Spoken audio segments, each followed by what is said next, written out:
Campagna vaccinale che ha superato tutte le più rosee aspettative all'ULSS 7 Pedemontana, con tassi di adesione superiori all'80%. Ieri si è passati da un 80 a un 83% nelle due sedi distrettuali.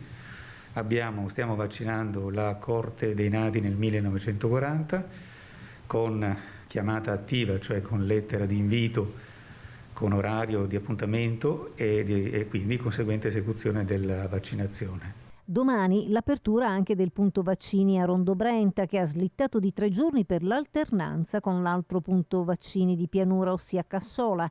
Diversa invece l'organizzazione per la settimana prossima. Per il momento saremo fermi rispetto alle coorti degli anziani, per una settimana, perché dovremo vaccinare le seconde dosi degli operatori sanitari che sono stati raggiunti dalla prima dose di vaccino 3 settimane fa. Nel frattempo cominceremo a chiamare gli insegnanti partendo dalle scuole dell'infanzia. Si parla di circa 8.000 utenti divisi tra insegnanti e corpo non docente.